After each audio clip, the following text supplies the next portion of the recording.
सत श्री अकाल। सतलुज चैनल वेख रहे सारे दर्शकों का स्वागत है। मैं हाँ कमलजीत कौर। पंजाब के किसान इस वेले अपनियां कई मंगां नूं लैके शंभू बॉर्डर ते डेरे ला के बैठे ने। इस तो पहला भी किसान अंदोलन एक दौरान काले खेती कानून रद्द कराउण दे विच किसान सफल होए ते हुण उसे दी तर्ज दे उत्ते किसान अंदोलन 2 की शुरुआत हुंदी है, जिसकी मुख मंग है MSP दा गारंटी कानून बनाउणा। पिछले अंदोलन दे विच भी यह जिहड़ी मंग है वो शामिल सी, पर पूरी नहीं हो सकी, जिस करके अंदोलन दोबारा शुरू करना पिया। MSP का गारंटी कानून बन जाता है तो किसानों का दावा है कि इस तो बाद जिहड़ी किसानी है वो खुशहाल हो जाएगी। पर किसानी दे नाल होर भी बहुत समस्यावां जिहड़ियां ने जुड़ियां होईयां ने। समय समय ते इन्हां नूं लैके डिबेट्स भी होंदियां रहीआं ने, जिवें कि पंजाब दे विच धरती हेठले पानी का जिहड़ा घट रहा पद्धर है वो भी गंभीर मुद्दा बनता जा रहा है। पानी का प्रदूषण वधदा जा रहा है तो मिट्टी की उपजाऊ शक्ति घटती जा रही है। कि अंदोलन तो बाद यह सारियां समस्यावां जिहड़ियां ने हल हो जाणगियां, किसानां नूं इन्हां समस्यावां तो भी निजात मिलेगी या नहीं। तो सब तो वड्डी गल है कि जिहड़ियां खेती दीयां तकनीकां अपनाईयां जा रहीआं ने वो सार्थक होणगियां या नहीं। इस बारे असीं गलबात करांगे। साडे नाल मौजूद ने प्रोफैसर विनोद कुमार चौधरी, जिहड़े कि एक्सपर्ट ने एग्रीकल्चर दे। उन्हां दे नाल गलबात करांगे। सर बहुत बहुत स्वागत है सतलुज चैनल ते। इंशा अल्लाह की किसानां दी जिहड़ी मंग MSP दी वो पूरी हो जाए, पर उस तो अगे खेती किन्नी क सुचारू रह सकेगी? देखिए, खेती के थोड़े डेटा पे ध्यान देंगे तो आपको पता लगेगा कि हमारी देश के लगभग 62-63% जनता डायरेक्टली खेती पे निर्भर है और ये बहुत बड़ी जनसंख्या है और GDP में भी लगभग 16% के आसपास में हिस्सेदारी रखती है।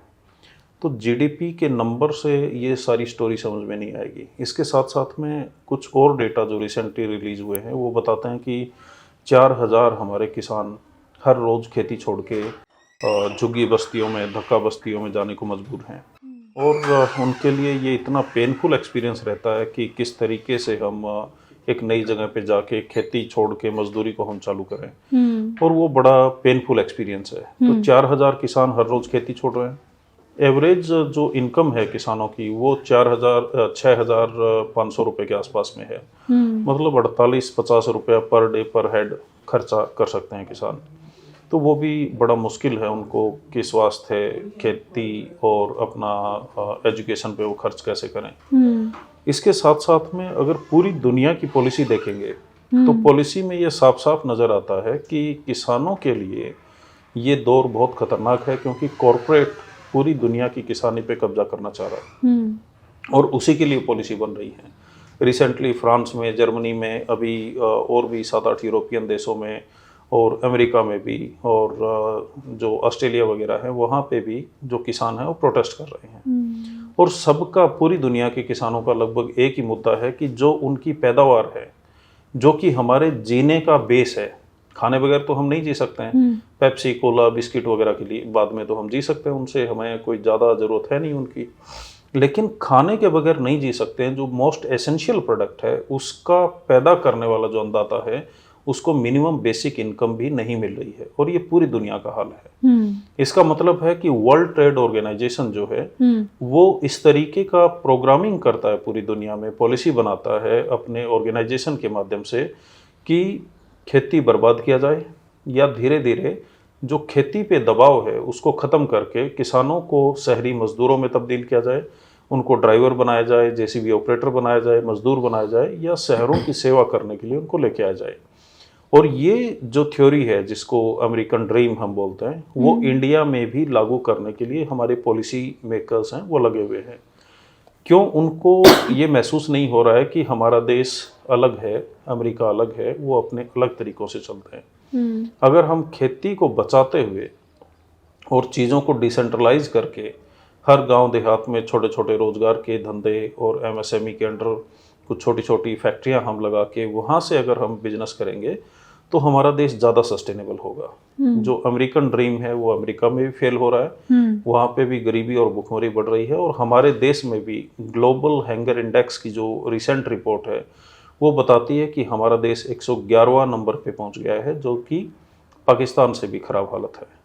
तो इसका सीधा सीधा मतलब है तकरीबन 7-8 हज़ार बच्चे हमारे भुखमरी के शिकार होके हर रोज़ दम तोड़ते हैं।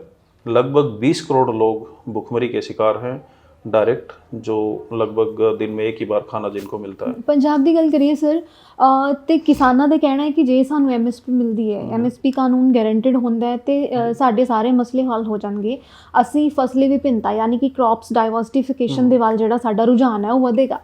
ਪਰ ਇਸ ਦੇ ਨਾਲ ਕਈ ਸਵਾਲ ਵੀ ਪੈਦਾ ਹੁੰਦੇ ਨੇ ਕਿ ਜਿਹੜਾ ਧਰਤੀ ਹੇਠਲੇ ਪਾਣੀ ਦਾ ਪੱਧਰ ਘਟ ਰਿਹਾ ਹੈ ਔਰ ਮਿੱਟੀ ਦੀ ਉਪਜਾਊ ਸ਼ਕਤੀ, ਕਿਉਂਕਿ ਕਣਕ ਝੋਨਾ ਬੀਜ ਕੇ 2 ਫਸਲੀ ਚੱਕਰ ਨੇ ਮਿੱਟੀ ਦੀ ਉਪਜਾਊ ਸ਼ਕਤੀ ਕਿਹਾ ਜਾਂਦਾ ਹੈ ਕਿ ਉਹਦੇ ਉੱਤੇ ਫਰਕ ਪਾਇਆ, ਕਿ ਇਹ ਸਾਰੇ ਮਸਲੇ ਕ੍ਰੌਪਸ डाइवर्सिफिकेशन तो बाद हल हो जाएंगे। देखिए, एमएसपी एक ऐसा मुद्दा है कि जो बेस है उसको सुधार देगा। अगर मिनिमम स्पॉट प्राइस मिल जाता है तो किसान सस्टेनेबल होना चालू हो जाएंगे। और जो लगभग 4000 किसान मैंने बताया कि खेती छोड़ के जा रहे हैं, लगभग 154 किसान प्रतिदिन आत्महत्या कर रहे हैं। अगर 2012 से 2023 के बीच में आत्महत्याओं का आंकड़ा देखेंगे तो वो लाखों में जा रहा है। तो किसी किसान के लिए ये आसान तो नहीं होता है कि कुछ लाख रुपयों के लिए अपनी जिंदगी को वो ले रहा है। जो जब किसान बैंकों से लोन लेता है तो इसी आस में लेता है कि अगली फसल पे वो चुकता कर देगा, लेकिन वो फसल दर फसल ब्याज का कुचक्कर इस तरीके से फंसाते हैं कि वो अपनी ज़मीन भी गंवा देता है और जान भी। जब अमीर लोन लेते हैं तो वो बैंक बेशक बर्बाद हो जाए, अमीरों का कुछ नहीं बिगड़ता है, वो विदेश में जाके लंदन स्ट्रीट में जाके अपना एंजॉय करते हैं, चाहे वो मालिया हैं या नीरव मोदी है या बाकी तमाम सारे जितने भी एग्जाम्पल आपके सामने हैं। और पिछले कुछ सालों में जितना लोन मात्र 3-4 कॉरपोरेट का माफ़ हुआ है वो लगभग 15 लाख करोड़ रुपया है 10 सालों में। उससे कहीं कम टोटल लोन किसानों का है, पूरे भारत के किसानों का। तो अगर कुछ उद्योगपतियों का लोन माफ़ किया जा सकता है तो पूरे किसानों का लोन माफ़ करके एमएसपी दिया जा सकता है।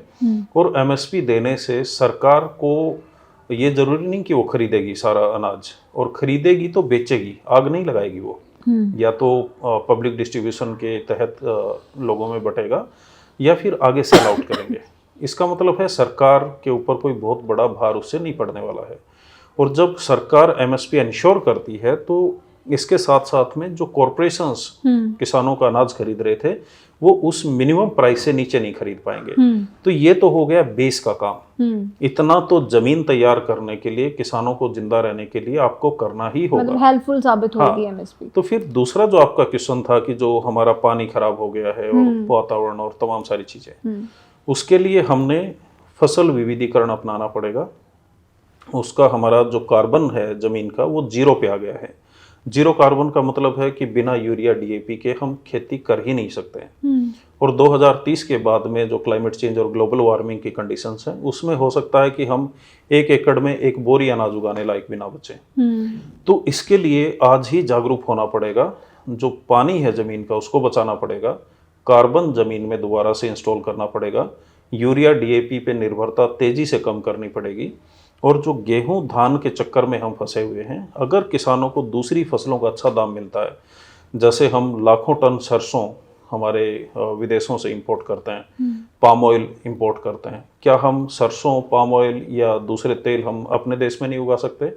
वो इसलिए नहीं उगा सकते क्योंकि WTO के अंडर हमने सिग्नेटरी होके ये अश्योर किया हुआ है कि हम अपनी एग्रीकल्चर को प्रॉफिटेबल नहीं बनाएंगे। और प्रॉफिटेबल नहीं बनाएंगे तो खेती छोड़ के किसान शहरों में जाएंगे और वहाँ झुग्गी बस्तियों को बड़ा करते रहेंगे। अगर आपको अपने किसानों को गरीब शहरी मजदूर बनाना है, झुग्गीवासी बनाना है या स्लम डिवेलपर्स बनाना है, तब तो ये पॉलिसी जो चल रही है वो बिल्कुल ठीक है। अगर आपको अपने किसानों को सस्टेन करवाना है, उन्हीं की ज़मीनों पे उनको मालिक बना के रखना है, तब आपको WTO की संधि को दोबारा से रिविजिट करना पड़ेगा, हमारी ज़मीनों को भी सुधारना पड़ेगा। इसके लिए पैराडॉक्सिकल एग्रीकल्चर या PQN के मॉडल एक हम जिस पे रिसर्च कर रहे हैं कई सालों से। ਇਹ ਤੁਸੀਂ ਖੁਦ ਰਿਸਰਚ ਕਰ ਰਹੇ ਹੋ ਇਹਦੇ ਤੇ PQNK ਤੇ? जी, हम खुद कर रहे हैं। हमारा काफ़ी बड़ा टीम है और पूरे देश विदेशों में फैले हुए हैं। ਸਮਝਣਾ ਚਾਹਾਂਗੇ ਕਿ ਪੈਰਾਡੌਕਸਿਕਲ PQNK ਟੈਕਨੀਕ ਹੈ ਕੀ ਹੈ ਤੇ ਰਿਵਾਇਤੀ ਜਿਹੜੀ ਖੇਤੀ ਆਪਾਂ ਕਰਦੇ ਆ ਉਹਦੇ ਤੋਂ ਕਿਵੇਂ ਡਿਫਰੈਂਸ ਹੈ? देखिए, जैसे कि आपने कहा कि पानी की समस्या हो रही है, तो बरसात का जितना भी पानी होता है वो रन ऑफ होके और बाढ़ में तब्दील हो जाता है। और ज़मीन का जो कार्बन है वो हम बार बार हैरो कल्टीवेटर का इस्तेमाल करते हैं तो वो हवा में उड़ जाता है। फिर हम बार बार यूरिया डीएपी का इस्तेमाल करते हैं। इन सभी चीज़ों का निजात पाने के लिए ये पैराडॉक्सिकल एग्रीकल्चर सिस्टम है। इसमें ना तो आपको यूरिया डीएपी की ज़रूरत है, 10 गुना कम ट्रैक्टर की ज़रूरत पड़ेगी, 10 गुना कम पानी की ज़रूरत पड़ेगी, और बागवानी है तो बड़ी शानदार बागवानी होगी उसमें। अगर आप फसल विविधीकरण अपना रहे हैं तो हर बेड पे आप डिफरेंट फसलें उगा सकते हैं। इसमें मात्र 4 स्टेप हैं। अगर ज़्यादा जानकारी चाहिए तो यूट्यूब वगैरह पे मेरे नाम से आप सर्च करेंगे, बहुत सारा मटेरियल मिल जाएगा। उसमें जो ज़मीन को हमने, पंजाबी में बोलते हैं कि ज़मीन में कड़ा बना दिया हमने, तप्पड़ बना दी ज़मीनों को जोड़ने के लिए। जब हम कद्दू मारना करते के हैं, अंदर में, हाँ। है ना, तो ज़मीन पट हो जाती है, नीचे पत्थर बन जाता है, और वो पत्थर इतना स्ट्रांग होता है कि जोड़ने के लिए पानी भरते हैं, वो पानी भी नीचे नहीं बैठता है। तो हम क्या करेंगे, उसको एक 3 फीट गहरा सिंगल टाइम हल होता है, उससे ज़मीन को कटमा काट देंगे। पहले उसको लेफ्ट राइट, फिर दूसरी तरफ से उसको काटेंगे। इससे क्या होगा कि जो ज़मीन की पोरोसिटी है वो चालू हो जाएगी, ज़मीन के अंदर पानी जाना चालू हो जाएगा। तो बरसात का जितना भी पानी होगा वो ज़मीन में जाएगा, ज़मीन सांस लेना चालू कर देगी। 3 लेयर में बटी हुई ज़मीन एक लेयर में आ जाएगी। गेहूं समेत बाकी तमाम सारी फसलों की जड़ें नीचे तक गहरी में जाएंगी। जो आपने चिट्टा मक्खी का प्रकोप कपास की फसल में सुना होगा, वो इसीलिए हो रहा था क्योंकि जड़ें नीचे नहीं जा रही कपास की, और कपास को न्यूट्रिशन ज़्यादा चाहिए, ऊपर न्यूट्रिशन है नहीं, तो चिट्टा मक्खी से लेके तमाम सारे इसमें निमाटोड बैक्टीरिया वगैरह आता है।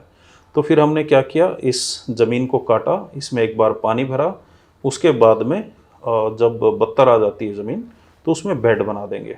बेड बनाने की एक सिंपल मशीन हमने डिज़ाइन की हुई है, और जो ट्रैक्टर के टायर हैं वो नाली बन जाएंगे, ट्रैक्टर के बीच का हिस्सा बेड बन जाएगा, और ये बेड अभी परमानेंट हो गया। आप सारी उम्र इसी पे खेती करेंगे। इसका मतलब आपको हैरो, कल्टीवेटर, रोटावेटर और तमाम सारे जो पलटाऊ हल, जो 50 किस्म के इंस्ट्रूमेंट हम खेती में इस्तेमाल कर रहे थे, उनका ज़रूरत नहीं है। ट्रैक्टर जो हम 50 हॉर्स पावर से ऊपर का इस्तेमाल कर रहे थे, उसका भी जरूरत नहीं। कोई मतलब भी जिन्ने 35 ਵੀ ਮਹਿੰਗੀ ਜਿਹੜੇ ਔਜ਼ਾਰ ਨੇ ਜਾਂ ਸੰਦ ਨੇ ਖੇਤੀ ਦੇ ਵਿੱਚ ਵਰਤੇ ਜਾਂਦੇ ਨੇ, उसकी ਜੇ जरूरत ਇਹੋ नहीं ਜਿਹੀ पड़ेगी, ਤਕਨੀਕ ਨਾਲ ਖੇਤੀ ਹੋਏਗੀ ਤੇ ਉਹਦੀ ਜ਼रूरत नहीं होगी। बिल्कुल जरूरत नहीं पड़ेगी। हमें बेसिकली खेती ऐसी सिखाई गई है कि हम ट्रैक्टर खरीदने के लिए खेती कर रहे हैं। हम डीजल पेट्रोल वालों के लिए, या यूरिया डीएपी या बीज बेचने वालों के लिए, या हर्बिसाइड पेस्टिसाइड वालों के लिए खेती कर रहे हैं। अभी वाली जो खेती है वो इतनी जहरीली हो चुकी है कि उसको खा के भी मरेंगे और भूख से भी मरेंगे। आपको जान के हैरानी होगी कि पंजाब आज के दिन सबसे बड़ी हिडन हैंगर का शिकार है, जो जिसको बोलते हैं छिपी हुई भूखमरी। पेट तो हमारे भरे हुए हैं, लेकिन न्यूट्रिशन नहीं है, एंजाइम्स नहीं है। हमने जमीनों को निचोड़ दिया है पिछले 40-50 साल में। उसमें गेहूं भी बेच रहे हैं, धान भी बेच रहे हैं, पराली भी बेच रहे हैं, तूड़ी भी बेच रहे हैं। तो एक साल में हम 4-4, 6-6 फसल बेच रहे हैं, उसमें डालते तो कुछ नहीं। तो जमीन को रीजनरेट करने के लिए हम टाइम नहीं देते हैं। फिर यूरिया डीएपी डाल के, यूरिया डीएपी के घोड़ ही खा रहे हैं हम गेहूं और चावल के रूप में। तो वो कैंसर देता है। आप बठिंडा एरिया में जहाँ पे भी जाएंगे, कैंसर के नाम और पंजाब में लगभग हर जगह पे ये अभी हो चुका है। हरियाणा में भी कैंसर बहुत तेजी से बढ़ रहा है, और 2030 तक कैंसर के केसेस 77 से लेके 100% के रेट से बढ़ रहे हैं। पंजाब में चंडीगढ़ भी कैंसर कैपिटल बन गया है। तो अगर आप अपनी बॉडी में एसिडिक कंटेंट, जो यूरिया डीएपी का कंटेंट है, वो डालेंगे तो कैंसर समेत डायबिटीज और तमाम सारी बीमारियां होना तय है। इसका सीधा सीधा तरीका है कि आप पैराडॉक्सिकल एग्रीकल्चर या पीक्यूएन के या प्राकृतिक खेती के मॉडल पे आ जाएं, और आपका जो फसल है, आप एक ही खेत में कम से कम 10, 15, 20 फसलें लगा सकते हैं, और साल भर क्या आपका हर रोज इनकम आएगा उससे। जैसे मैं एक एग्जांपल देता हूँ कि किसी किसान के पास मात्र 2 एकड़ ज़मीन है, उसने खेत के चारों तरफ बैम्बू लगाए, बीच में पैराडॉक्सिकल एग्रीकल्चर पे अलग अलग फ्रूट के पौधे लगाए, बीच में सब्जियां लगाई, कुछ बकरियां पाल ली, कुछ छोटा सा तालाब बना के उसमें फिशरी कर लिया, और वो अलग अलग माध्यम से पैसे कमा रहा है। अगर उसका मॉडल और ज़्यादा अच्छा है तो बीच में उसने हट्स बना दी। ਇਹ ਮਾਡਲ ਦੀ ਇਨਵੈਂਸ਼ਨ ਕਦੋਂ ਕੀਤੀ ਗਈ ਸੀ ਪੀਕਿਊਐਨ ਦੀ? ये लगभग हो गए 10 साल से ज़्यादा। 10 साल ਕੀ ਤੁਹਾਡੇ ਤੋਂ ਇਲਾਵਾ ਹੋਰ ਕਿਸੇ अपनी भारत ਤੋਂ ਇਲਾਵਾ ਕਿਸੇ ਹੋਰ ਕੰਟਰੀ ਦੇ ਵਿੱਚ ਵੀ ये पाकिस्तान में बहुत बड़े लेवल पे चल रहा है। इसके जो मुख्य कर्ता धर्ता रहे हैं पाकिस्तान में, उनका नाम है सर आसिफ शरीफ जी। तो उन्होंने बहुत अच्छे से इस पे रिसर्च किए हैं। अभी बहुत ही माइन्यूटली वो एक एक चीज़ को कर रहे हैं, और हम लोग इंडिया में इसको इम्प्लीमेंट कर रहे हैं। इसकी जितनी भी मशीनें चाहिए वो हमने बना रही हैं, और इसको लागू करना बहुत आसान काम है। जो हम कन्वेंशनल खेती कर रहे हैं उससे लगभग 3 से 5 गुना कम इंस्ट्रूमेंट चाहिए, उससे बहुत कम इसमें खर्चा चाहिए। और जो इनपुट कॉस्ट है किसानों की, मान लो कि पहले 20,000 रुपया 1 एकड़ का आ रहा था, तो इसमें 2-3 हज़ार रुपया 4 हज़ार रुपये से ऊपर नहीं जाएगा। तो किसानों की इनकम पहले खर्चा बचाने में बढ़ रही है, उसके बाद पैदावार भी इसमें हर साल बढ़ती रहेगी। और इसमें नदी नाशक मारने की ज़रूरत नहीं है, फ्लड इरिगेशन की ज़रूरत नहीं है, बड़े ट्रैक्टरों की ज़रूरत नहीं है। तो एक छोटे से छोटा किसान और बड़े से बड़ा किसान भी इसको अच्छे से अपना सकता है। ਪੰਜਾਬ ਦੇ ਵਿੱਚ ਸਭ ਤੋਂ ਜ਼ਿਆਦਾ ਸਮੱਸਿਆ ਇਹੀ ਰਹਿੰਦੀ ਹੈ ਰਿਵਾਇਤੀ ਫਸਲੀ ਚੱਕਰ ਦੀ, ਕਣਕ ਤੇ ਝੋਨੇ ਦੇ ਕਰਕੇ ਕਹਿੰਦੇ ਨੇ ਕਿ ਪਾਣੀ ਦਾ ਪੱਧਰ ਘਟ ਗਿਆ ਝੋਨੇ ਕਰਕੇ ਔਰ ਜ਼ਮੀਨ ਦੀ ਉਪਜਾਊ ਸ਼ਕਤੀ ਵੀ ਘਟ ਗਈ। ਕੀ ਪੰਜਾਬ ਦੇ ਵਿੱਚ ਵੀ ਇਹ PKON के ਰਾਹੀਂ खेती ਕੀਤੀ ਜਾ ਸਕਦੀ ਹੈ? ऑलरेडी कर रहे हैं, हमारे ज़्यादा नहीं तो मैं सैकड़ों किसान दोस्तों को जानता हूँ जो मेरे साथ में भी जुड़े हुए हैं, अलग अलग ग्रुप के साथ में जुड़े हुए हैं और जो इस मॉडल पे खेती कर रहे हैं। किन्नू की फार्मिंग अबोर फाजिल्का के आसपास में उसमें भी कर रहे हैं, धान गेहूं पे भी कर रहे हैं और लगभग हर फसल इस मॉडल पे उगा रहे हैं। मैंने भी चंडीगढ़ में भी एक मॉडल बनाया हुआ है, हिसार में बनाया है, हरियाणा में बहुत सारी जगह पे और देश के अलग अलग हिस्सों में हमारे से जुड़े हुए किसान इस मॉडल को बहुत अच्छे तरीके से पंजाब एग्रीकल्चर यूनिवर्सिटी की कहती है इस मॉडल के बारे? पंजाब एग्रीकल्चर यूनिवर्सिटी इस मॉडल को थोड़ा डिफरेंट तरीके से पेश करने की कोशिश कर रही है। अच्छा होगा कि इसको एज इट इज़ अडॉप्ट करके उसको प्रोपोगेट करें। उससे क्या होगा कि ऑलरेडी जो हमने इन्वेंशन कर रखे हैं, जो मॉडल को अच्छे से सक्सेसफुली डेवलप कर रखा है, वो सीधा का सीधा खेती में इम्प्लीमेंट किया जा सकता है। यूनिवर्सिटी उसको और इन्हेंस करने के लिए, मान लो कि उसको बायोएंजाइम डालना है, जो मैं एक खेत में कर रहा हूँ, किसी खेत में थोड़ा बहुत और एक्सपेरिमेंट हम लोग कर रहे हैं, वो कर सकते हैं। उससे क्या होगा कि किसानों का विश्वास बढ़ेगा और एग्रीकल्चर यूनिवर्सिटी की तरफ से अगर इस तरीके का प्रपोजल आता है तो किसान और बड़े लेवल पे इसको अपनाएंगे।